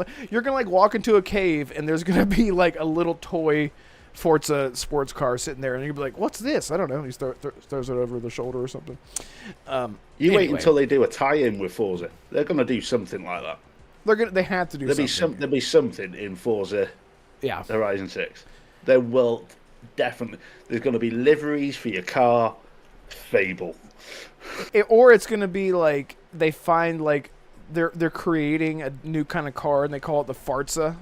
I don't know. Oh. I have no idea. That was dumb. It's a dumb example, but anyway, what the hell else were we gonna talk about? Oh yeah. So the developer direct in general. Before we get onto that, guys, please hit the like button. Thank you so much to over 40 people here. Really, really appreciate it. Means a lot. And if you're new here, I guess there's no point. You've been here for over almost an hour and a half now. Renegade Realm Podcast. We go live every single Tuesday, 6 p.m. Eastern Standard Time. And we talk how we're talking now, like maniacs. It's wonderful. Anyway, yeah, please hit the like button. We have 44 people here and 22 likes. Come on, it's free. Highlander Grimm, what's up? Says, looking forward to playing the new Resident Evil game next month. This will be my first time playing a Resident Evil game. What? That's nuts, dude. Have you been living under a rock? Maybe this is the one that like hit for him. You know, like they're like, I don't know, I'm not really a big fan. And then there's so much hype around this one. He's like, no. If he wants to psych himself up, go and play 7. That'll get you started. That's for sure. That's for damn sure. Go do 7, well, then you can do 8, and then you'll be ready. You'll be ready. But you don't have much time. If you survive 7. If you survive, I played the entirety of that game in VR. I do not own it on console. It was. We were talking earlier about buying a console specifically for a game. I bought a PSVR just to play Resident Evil 7, and that sort of like kicked off my whole VR experience. it was. I'll never forget it because I was there. And for anyone who hasn't ever done VR in any way, it's so hard to describe because you describe it to someone and they're like, "Yeah, I get it. You're in the world." It's like you don't get it. Like you need to do, and you can go watch all the YouTube videos in the world. It does not do it justice. I dare you to go play a horror game in VR. You will never ever forget it. I like horror games, and for some stupid reason, YouTube has put that as my niche for my channel. It's just like, oh really? Really? It's like, torture me, why don't you? Oh, like in your corner, right. Like yeah, you can always it's talk literally about this. dropped me in the horror niche, and I'm like, I like them, but it's not something that I kind of go, yay! I really want to play that this week. Right. Oh, but if you want a horror game, go play. As I said before, Routine. Go play. The love that they put into that game is insane. It is so scary. That game I really want to play it because I was gonna say it sounds like it's right up my alley. Very immersive. Doesn't hold your hand. And it's like it's a roguelike. Let's just say, right? There's the codes for doors and things like that. Part of the puzzles, they're randomized every playthrough. Okay. So it encourages. You can't use a walkthrough. Okay, right. Now that's the kind of stuff that I like. It's like for example, in games where like DeMarco loves it when I say this, how I don't like fast travel in games that aren't. By the way, DeMarco had an incredible. I'm frozen. I know. DeMarco made an amazing video about Crimson Desert. It was so good. As I try to fix my camera. It was so good, and he brought up a point where he was like, I prefer fast travel whenever it's integrated into the world, like The Witcher 3, for example. To fast travel in The Witcher 3, you actually have to travel to a point to fast travel from, a signpost. Same exact thing with Cyberpunk. You can't just fast travel. Stalker 2, you cannot just fast travel. You have to go find a guide and pay them money to allow you to fast travel. That's the kind of shit that I like. Whenever it comes to options, like, I don't want to fast travel and people to go, just don't do it then. I'm like, no, I want to be forced to not. I want to know there's absolutely no way if I ever get frustrated that I can go, and I'll just fast travel this one time, even though it's my rule or whatever. Routine sounds like it could be up my alley if it's like you can't look shit up. You just figure it out. I love that. No, it is literally the scariest game I have ever played, bar Alien Isolation.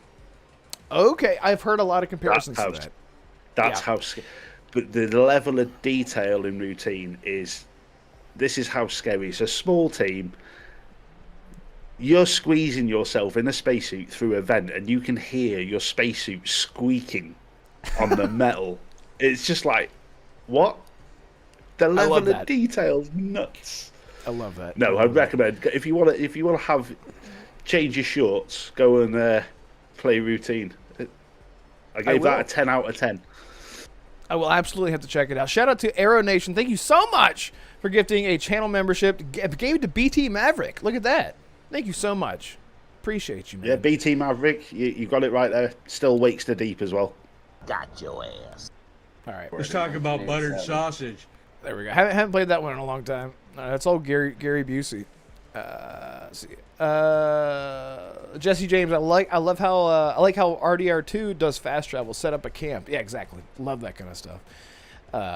Grandpa Barbecue Game Cat says Resident Evil Requiem I think is going to be a classic. Pity I'll cut off my nose to spite my face because I won't play it unless it gets a VR mode. I'm sure it will.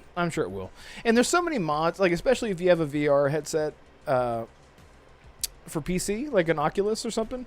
You can absolutely get mods to make that work if it ever comes available. I'm sure I'd have to wear an adult-sized nappy playing a game like that in VR. Like a nap, like a beanie. No, full-blown adult diaper. Oh yeah, that too. Oh well, yeah. I just wear those anyway. Sorry, that's why I was like, "What do you mean?" Just while you're VR, and I wear them all the time. Let's see, Highlander Grim, member for 15 months. Thank you so much, bro. He says also playing Bloodlines 2 as well. Highly recommended. I need to get back into it, man. Because last time you were on, I finished it. I've done one playthrough on that, and I'm waiting for the DLCs to drop. And I honestly awesome. I feel like I got to an area where the frame rate plummeted, and then I played in that area for like an hour. I'm like, what's happening? And so then I tried to switch it to 60 FPS, and I'm like, now it feels worse. I feel like if I just get out of the area, it's not going to be as bad, nearly as bad as I am complaining about. Anyway, Xbox, thank you so much for the gifted memberships and being a member, Highlander Graham. Really appreciate you. Thank you so much. So there's one thing I'm curious about with the Xbox Developer Direct. Someone, was it Jez Corden? I don't know who it was. Someone on Twitter was saying it's going to be a big year for games ending in 6. And then they put the 6 in place of the G for the Xbox Developer Direct. So it says 6 games, but the G is the game. And I'm like, and of course everyone said it's Elder Scrolls, it's Shadow dropping, right? No. I don't think that's the case. I don't think that's the case. But I'm trying to think, like, what is the 6? Something 6? Like, how many Forza games do we have? Is the next Forza game the 6th one? Yeah, that's 6. I'm sure it's Horizon 6. Yeah. Okay, so then there you go. But like, we already know that's coming. I don't know. Like, and Forza's going to be shown at the Developer Direct. I don't know. Everyone's like, GTA 6. It's not going to be at the Developer Direct. Like, no. I don't know, chat. What do you guys think about this? The 6 thing, because everyone's like Elder Scrolls 6, GTA 6. I literally can't think of anything else. I don't know. We don't have to stick on it too long, but I genuinely can't think of. Aero Nation's just made a point. Gears. Gears 6. Teasing Gears 6 before. Yo, that's a good. I didn't even think about that. That could be a huge thing. You know, I haven't even played Gears 5 because I'm a fake fan. Haven't you? Gears 4 was sort of like the Force Awakens of the Gears franchise. It was like, here we are, we're back in the Gears universe, all new characters, all the old characters are old and fat, no one gives a shit about them, and here's your new cast, and you're fighting robots, and I'm like, what the fuck are we doing? What are we doing? Yeah. What are we doing? So I do need to. I beat Gears 4, but 5 sort of turned me off. I've heard that it's really great. I heard that it's really great. Forza Horizon 6, 7. Don't start with that shit. Oh my god. King Fan Man says Jez also says Fallout 3 Remastered is coming soon. Right. I do feel like I don't think that we'll see that. But he did, because Jez did also say, don't expect the Shadow drop. It's not going to happen, but they are coming soon. But I don't think that we would see them at the Developer Direct. No. I don't know. What do you guys think? I feel like they're going to play the same hand that they did before with Oblivion Remastered and just say, here it is, and it's out, and here you go. You can play it right now. Like it worked then. It'll work now. It'll work with Elder Scrolls 6 when that eventually happens. No, that's not going to happen. But I reckon they're going to play safe at the Direct. I think they're going to play all their cards at their summer showcase and at the anniversary event that they're going to do at the end of the year. I do not see them showing a lot. No, do you not? Okay. I think no. I think they're going to play safe with this Direct. I think you're going to get them 3 games. You might get a sneaky shadow drop of something small, but I think they're going to play Gears, all of that lot, and Halo end of the year. Okay. That's totally fair. I mean, the ones that we know are going to be there: Forza, Fable, Gears. Isn't Gears being shown? Am I crazy? No, at the Direct, no. The 3 games at the Direct is Fable, Forza, and Beast of Reincarnation. That's right. That's what it is. Yeah.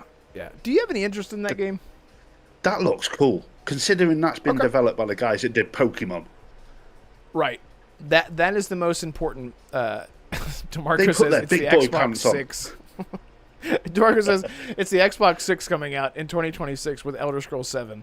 Yeah. Game Freak. Sorry, go ahead. I'm sorry. No, them Pokemon devs put their big boy pants on. They did. They all grew up. Yeah. They hit puberty. Catch things? Yeah, they all hit puberty. Can you catch I mean, honestly, man, these kind of games. And everyone gets so mad. I always say, like, I'm burnt out on Souls-likes. The last great one was Elden Ring. It was incredible. I loved it. Never played it. It's so good. Like, even if you're not a Souls fan, it's incredible. And I haven't had that feeling of like discovery and like wonder, what's around that mountain, what's around this, what's down in this dungeon since Skyrim. Like, that's, in so many people will say the same thing. It's incredible. And I feel like I just had to end it on a high note because every other game is a Souls-like, and it's structured that way because it's a popular genre. Like, some people, that's just their favorite genre. Beast of Reincarnation sort of looks more like an action-y Souls-like, sort of how like Phantom Blade Zero. Yeah, on Devil May Cry vibes. Right. It's much more action-y, kind of like Dragon's Dogma is much more of like an action RPG. But I don't know. It doesn't fit me as a gamer. I don't know. I'm just sort of like, even like I said, I mentioned Phantom Blade Zero. Looks cool, but then I was like, I don't know, man. Like, I can't say that I'm not interested in Souls-likes. I gave up on Souls-likes when Sekiro literally handed my backside to me within the first 20 minutes, and I'm just like, no. It's still sitting on a shelf, doing nothing. I'm like, no, I'm not doing it. I can see myself having to. I'd have to invest in Xbox pads to play that. Yeah, exactly. And it's funny. I got Sekiro, and I got the Steelbook for it, and I picked it up and tried it like 7 different times throughout the course of like 2.5, 3 years, and I just had to understand. I was like, I'm just done. I literally just took the Steelbook in the game and said, I'm throwing this away. Not because I don't think it's bad, but I don't want to see it on my shelf teasing me anymore. And I just tossed it. I was like, and it got Game of the Year. And I'm like, what are we doing? I know. But it just wasn't for me. I couldn't do it. I couldn't do it. How do people enjoy games like that? Well, I can break that down for you because as a Stalker fan, I can tell you, like, whenever it comes to the Glutton for Punishment, there's some, if you feel like you're in control and like you are so immersed in the world and you feel like you're in control, whenever you make a mistake, like whenever I make a mistake in Stalker, I'm like, that was my fault. And a lot of people that are Souls-like fans, they know that whenever they get fucked up, they're like, let me run that boss back again for the 50th time. Now I got it. And that sense of like gratification of like, I worked my ass off to do this thing and I did it. On to the next. It's definitely a thing that people really strive for. But yeah, I understand that, but not within the first 15 minutes. And dude, right in the first, and that's the thing, man. Like, there are certain, like, I talk about survival mechanics, right? I don't like survival mechanics because they're punishing. I like them because they add meaning to a lot of like the items in the world around you. Like, for example, if I put survival mechanics in Skyrim, that means that whenever I go to like an area that's cold, like where there's snow, I'm like, it's gonna be cold. That means I need to think. I need to think differently. I need to think about putting on more clothes, or like if I'm hungry, I need to think more about what kind of food I have on me. It's not because I want it to be punishing. I just want everything to feel immersive and like alive and real. But with Souls-like games, they're video games, man. But I will say, Elden Ring did something really special where it merged the difficulty with the sense of exploration and discovery. That really worked. You got to give it a chance, man. You got to give it a chance. I might have to take a look. Get it on physical. That way you can throw it away if you don't like it, like I did. Turn it into a coaster. Yeah, I'm done. Yeah. But anyway, yeah. I as far as what we could see, Fable being the biggest one, I don't think that we are going to see anything Elder Scrolls because that would just eat its lunch. Or even like a tease. I don't know. I can't even imagine seeing a tease for Elder Scrolls alongside Fable. It would overshadow everything. As Aero Nation said, could we be getting Gears? Could we be getting a sneaky look at Gears 6? Right. But I don't see him doing anything major this early in the year. Why would you bother? Right. You're going to wait until you're dropping that on a big event. Because the thing is, they're not going to show much of Halo now, are they? Because we already know we're getting campaign evolved. Right, which is exactly. Technically Gears of War reloaded. And we saw a lot of it. Like, I saw enough of that where I was like, all right, fuck, I'll play it again. Damn it, it looked really good. Yeah, it did look Brandon, good. But Sorry, Brandon says, I'll never forget this. By the way, I'm having a hard time right now because I'm playing Final Fantasy VII Original on my ROG as I go to sleep every night. It's amazing. And now at Final Fantasy VII, no sign of a physical edition anywhere. I'm like, Square Enix, please, just tell me that it's never going to happen and I'll buy it. It comes out in like 2 days. I'm so, I know I'm in the minority when it comes to physical. I think it's only ports that are not going to be getting physicals, but anyway, Brandon says, this is to bring me to that point. Brandon says, I remember being a glutton for punishment. Chat, tell me if you guys remember this, if you played Kingdom Hearts. Brandon says, I remember being a glutton for punishment when I fought Sephiroth in Kingdom Hearts. It took me a few days to beat him. Dude, oh my God. I'll never forget this. It was me and my friend. I mean, God, I had to be like 15 or 16. No, like 17 or 18 maybe, whenever we were trying to beat Sephiroth. And it literally took us days. So I would come over to my friend Andrew's house, and we would be sitting there trying to fight. We taking turns because it's so frustrating. Because you have to like parry. If I remember correctly, you have to like hit triangle to parry his like slash attacks or whatever. And we spent hours and hours and hours fighting him. And Brandon, and if you guys have done this, you remember this. After you beat Sephiroth of hours, he literally stands up and goes, "Where's Cloud?" And you're like, "Are you fucking kidding me?" He just brushes off his shoulder like, "So anyway, where's Cloud?" And I'm like, this motherfucker is the most badass villain in all of video games. Sephiroth is he said, I remember. Yeah, it's, dude, I'll never forget that as long as I live, because me and my friend lost it. We were like mad and like amazed at how cool that was. It was such a moment of like, I love Final Fantasy VII so much. Anyway, yeah. Are you a Final Fantasy fan? Are you going to be getting it? No. I could never get into turn-based RPGs. Well, this one's tried. Not. It's not. No, Final Fantasy VII Remake is full-on action. It has the ability to, like, you run around. I mean, it's full-on action RPG, but then you can also like hit the A button to bring up like your abilities and your items, and it slows down time. It's really cool. By the way, there's a demo. I might have to take a look at that. There's a demo for it. Go try out the demo. I will have to have a look at that. But yeah, Brandon says he had like 4 or 5 health bars. After every bar dropped, he got harder. Exactly, that's what she said.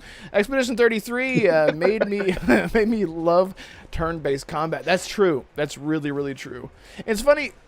I'm playing Final Fantasy VII Original on my ROG, like I mentioned, and that turn-based combat, it's actually much more. It flows much more quickly than I remember. Because whenever I think about turn-based combat, it's like hit attack. Your dude attacks, then they attack you. This is like, boom, you're attacking. You just got attacked. Now you next person attack. Boom. It's like boom, boom, boom, boom, boom. And I'm like, has turn-based always been like fast like this, or was I just slower and more retarded whenever I was a kid? I don't know.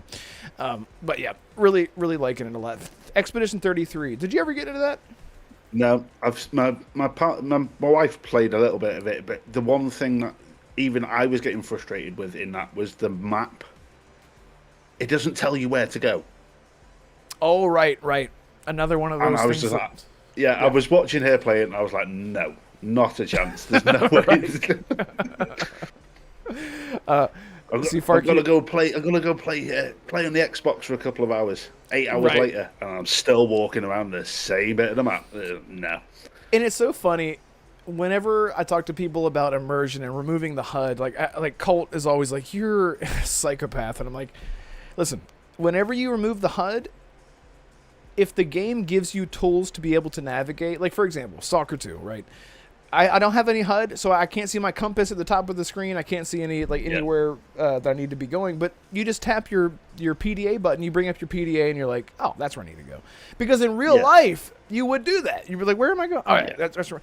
And I know that sounds so stupid and tedious, but if the tools are there, that's what doesn't bother me. No, that makes sense. Right. Expedition 33, though, it's like you have this big open map, and you're like, no idea where I'm supposed to be going. So I'll travel over to oh, that's an enemy. I got to fight him. Okay, now that I'm done fighting him, where do I go now? I got into another fight. I totally understand it. Expedition 33 really broke out of a niche and really turned a lot of people's heads around in terms of, Tyrone says, Expedition 33 made him love turn-based combat. So, yeah, exactly. exactly. Yeah, anything else you want? What are you most excited for with Resident Evil Requiem? Oh, what am I excited? What isn't there to be excited about? Well, how about this? Let me frame it differently. How excited are you to see Leon Kennedy return, and will we be getting a shirtless outfit for him? Go. Shirtless outfit? Well, no, probably not. But damn it. Well, Leon's back. Come on, that showcase was awesome. Other than the jargon, I didn't watch it because I am like going in blind. I'm like, I've seen enough. I'm so excited.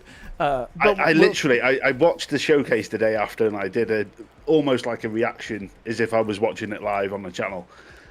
And I made the fatal mistake of keeping the watches, which you literally need to take a mortgage out for. Yeah. And then the Porsche. And when I went to check, because I use vidIQ with my YouTube channel, and they've got an AI, and they go, "Oh, give me feedback on my last video." Mm-hmm. You should have. The first thing is, you should have fast forwarded this bit to this bit. I was like, damn it.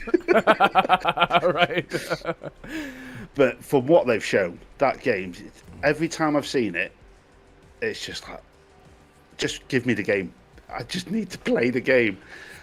But the bit that I said in my live show I did today, and I've also done my videos, are we going to be getting this semi-open world that they've been teasing? Because why would you give Leon a Porsche and not drive it? Right. Oh, you mean like full-on drive? So you don't think it's going to be like a car that you walk up to, hit the button, and then you can choose where to go, and it's like you teleport? You think you can actually drive? I covered an interview that I can't remember who it was, but it's on. I've done a video on the channel. I covered an interview that website had done, and it was actually originally a multiplayer game. RE9. It started out as multiplayer game. Okay. With open world aspects, and a lot of the stuff that they had in that, they've pulled into it being single player.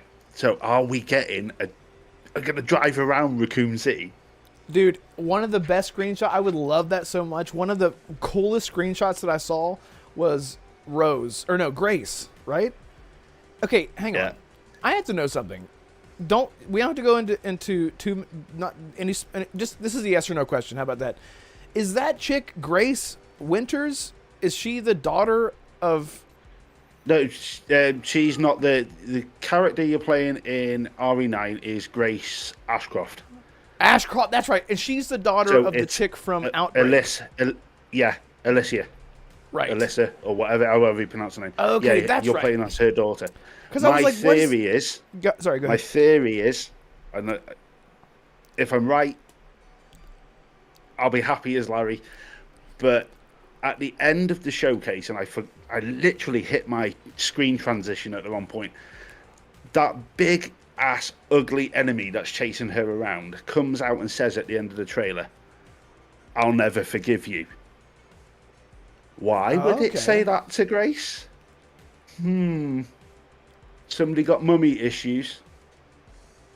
Oh, oops. that's her mother tortured, experimented on, morphed. Oh, that could be a thing. Dude, it's made me want to go back and like try to figure out a way to emulate Outbreak and try to like play that on the PC, because I remember renting that from Blockbuster, man. Blockbuster back in the day. I rented that game. God, yeah, I miss those days. One of the screenshots that I really loved, that got me really excited, was when they showed the different filters that you can use. There was the post-apocalyptic filter, and it showed Grace standing in the street with like all the ray tracing, and I guess might be ray tracing, but it's like rainy, and she's like looking down the street, and I was like, give me that, give me this game. I'm so excited, man. I'm so excited. Well, that's the bit where, is that the bit that's open world? Are you walking from location to location? I think so. That's what I think. Personally, it's going to be like, it's not going to be too open where, like, for example, there were sections in Resident Evil 4 might be a good example of that. I think it's going to be like that, but not so linear. Obviously, it's going to be in the city. But if you think about the locations that we had in Resident Evil 2 and 3 remake, where like there were certain segments where you were running across the street from building to building. I think it's going to be like that, but it's going to be the majority of the game. And then obviously once you get inside, once you get indoors, it's going to be more like a dungeon. It's going to be your classic Resident Evil experience. Man, I'm so excited for it. It's blown. I can't wait. I really, even my missus doesn't do horror games, but she actually helped me with the thumbnail for that video. She's never really taken an interest. She's not interested. She's kind of like, yeah, you go and just do your thing.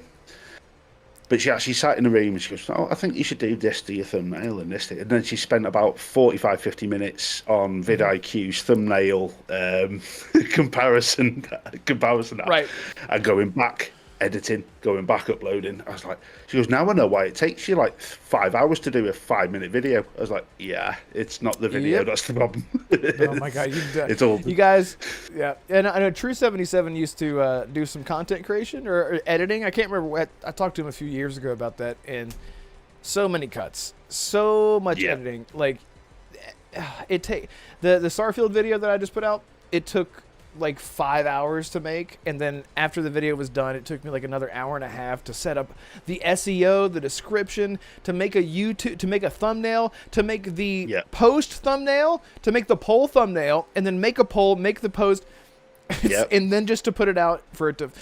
It doesn't always fail. I'm really grateful for the support on that video. If you guys haven't checked it out, please do go check it out. We kind of covered it. It is a good video. I have watched it. Thank you so much. I really appreciate it. And that was sort of like a risk. I was like, opinion pieces don't do well usually, but I did it. Yeah. But yeah, you get it, man. Keep doing. By the way, Ion, his link is in the description below, Twitter and YouTube. So please go support him there. Go subscribe. Check him out.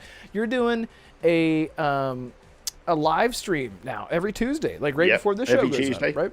Yep. Just before this, it goes up 9 p.m. Greenwich Mean Time. That's what, 4 p.m. Eastern. So I thought, why not?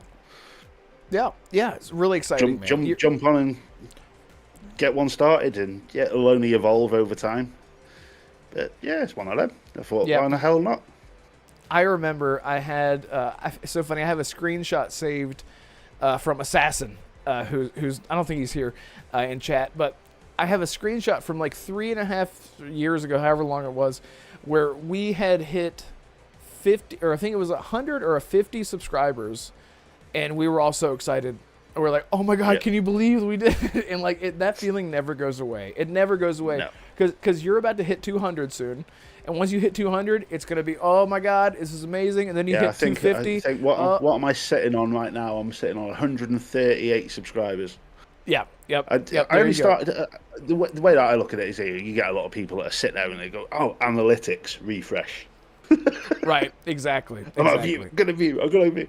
For me, it's like, it's just I enjoy gaming. I enjoy the community. I've done blog posts in the past, back with GameSpot when it was not this massive entity it is now. Right. Back, the Jeff Gerstmann era of GameSpot. That was when I was on GameSpot doing the blog post with, Ryan McDonald and all of that lot, the original guys from GameSpot. And I just thought, start a channel. I'd been watching you, Colt, Mag, all of it. There's nothing better than giving back. That's the best part. Giving your opinion and not being judged on it. Well, unless it's in the YouTube comment section. I was going to say, they will fuck you up. Trust me. I know what you mean, though. I don't count. The 100. I've got 138 subscribers. I started the channel, 9 months ago? Mm-hmm. Just go with the flow. Have fun with it.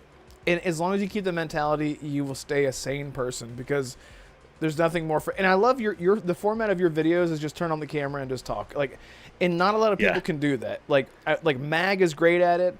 DeMarco is really good at it. DeMarco, he had a podcast for a little bit, but a lot of his stuff isn't like I think I don't want to speak for him, but everyone has a different way of scripting their videos and then just going off the cuff and speaking. DeMarco, he would do a solo podcast and just talk, right? So you've definitely got that talent to just turn on the camera and talk. It cuts down your editing time, by the way. So my best friend is my recycling bin. What do you mean by that? Oh, look, 5 versions of the same video. Delete. Oh, right, exactly. Yeah, totally get that. Yeah. Yeah, I've had a couple of people come on and say, "How the hell I don't know how you have the balls to just hit record to do a video, talk for 5 minutes."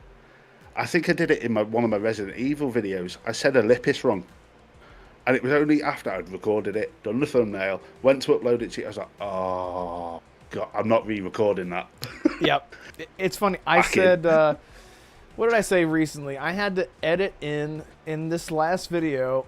I misquoted Kurt Coleman's, where he said, you can't just sit in a corner and continue to make content or continue making new content. And I recorded it reading it. And I said, you can't continue content while in a position. I was like, I didn't even say making.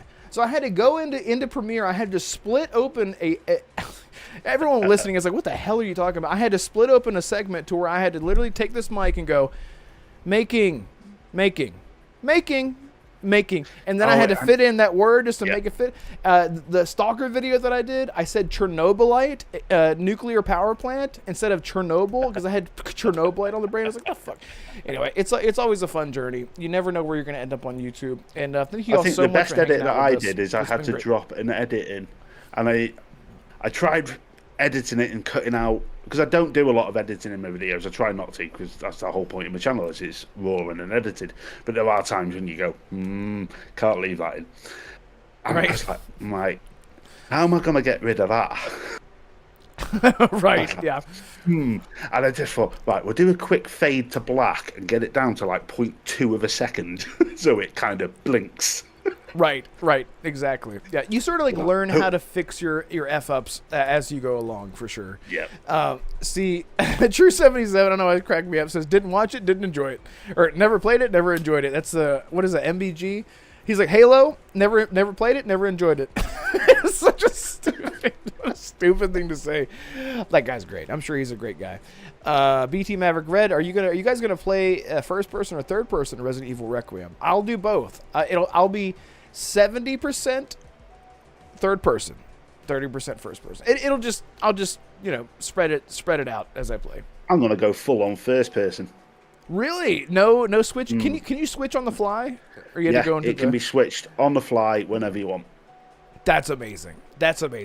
Why can't more games? Dude, I swear to God, next Cyberpunk comes out, doesn't have third person, I'm gonna play it anyway. But if it doesn't have, they gotta have something, man. They've got to have something, because it's becoming like a trend now. Avatar, Pandora Unleash, or whatever the hell, Pandora Fire and Ass, or whatever it's called. It's got a third person mode now. Yeah, I think Mag has been streaming it on his channel. He's come out and said it's like a brand new game. Yeah, just dropping that third. It should No Man's Sky standard. Yeah, completely I hated that game. Did you really, dude? It's funny. The reason that I own a PlayStation, you talk about buying a console for one game. No Man's Sky was my dream game, and then it eventually became Starfield. But No Man's Sky was my dream game, and I said it's only available on PlayStation. I went out and bought a used Batman-themed PS4. I bought it for like $120. Right? I was like, that's not that bad. Just to play No Man's Sky, and it was worth it. The game had nothing in it, but it was unlike anything I'd ever played at the time. Right? Because by comparison, you can compare it to tons of games nowadays. But that was back in 2018, I think. No, it had to be 2016, whenever that game came out. But anyway, it's been a while. BT Maverick, thank you so much, bro. You don't have to do that. I really appreciate that. I gifted 1 channel membership to, excuse me, RSJ fan. Where is she at? Where's she be? Thank you so much for doing that, Maverick. Really nice of you. See, DBZ Madman. Oh, DBZ fan. I love it. I'm new to your channel. I watched a guy here on YouTube called Starfield Eclipse. Yes, he's a friend. He's a friend of the channel. He made a video regarding Terra Armada speculation. I thought it was really good and a possibility. Yes, absolutely. Starfield Eclipse is also a Starfield Bethesda content creator. Him and Nikki Z. There's a couple others. They're so consistent, man. There's some other creators where they just turn on the camera and just talk, and I'm like, don't Don't get it. Don't get it. I can't do it because I'm ADD. You guys can tell I'm like on crack all the time. It's Lotus Esprit. Thank you so much. I sent gifted 5 channel members, man. That is so nice, bro. Thank you so much. Brandon, Sauron, Fuzzy Tomato, Funky Monkey. Love that. Love the usernames. Deathwise Dre, and Brandon. Look at that. Some people. Oh wait, hang on. You received 2? Oh wait, no, I'm retarded. Never mind. ADHD for life is Lotus. Yeah. Thank you so much for doing that. You guys are amazing. Really, really appreciate the support. Fire and ass. Yeah. I just coined that term. I heard that movie wasn't great. But then again, I don't dislike the Avatar movies. I don't dislike them. They never got me. Like I watched the first one. I was like, this is beautiful. This is really cool. But I never like became a fan. You know what I mean? I never like was like, I love Avatar. I was just like, this is a really pretty movie. It's like Fern Gully. It's like a Disney movie. I don't know. I don't have an issue with it. But anyway, it's too colorful for me.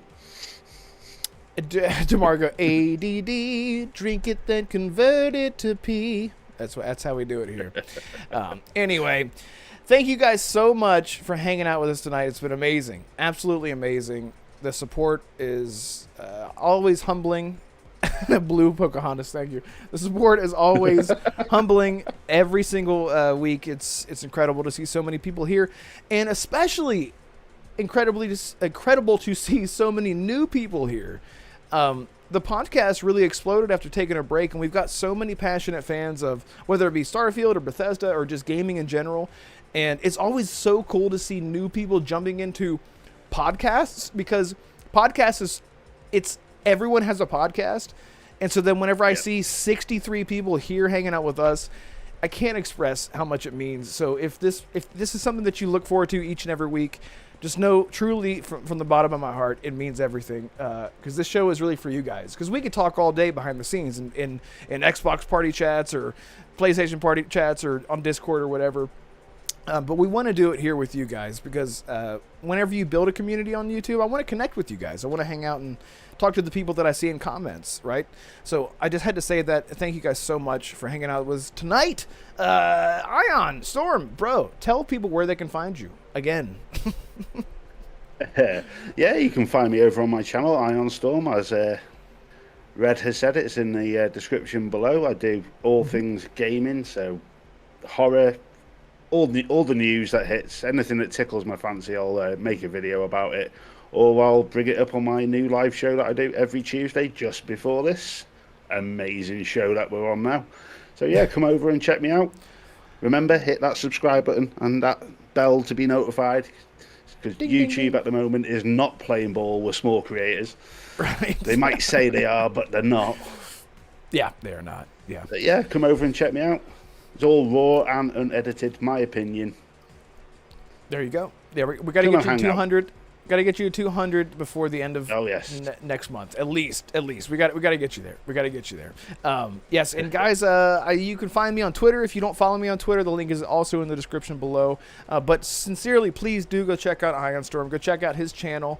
And I'll have a new video coming out soon. It's probably going to drop after the showcase, so that's sort of a teaser of obviously what the video is going to be about. But I'm going to jump on that as quickly as I can to cover it and break down a lot of things that we're going to be seeing. So really, really excited. Arrow Nation, how do I get into the Discord? Just DM me. I got you. I got you. I'll get you in there. But anyway, thank you guys so much. Don't forget to hit the like button on the way out. Subscribe if you're new, or as I usually say, leave a like at the least and a sub at the most. And I'll see you guys next time. Goodbye, everyone. See you later, chat.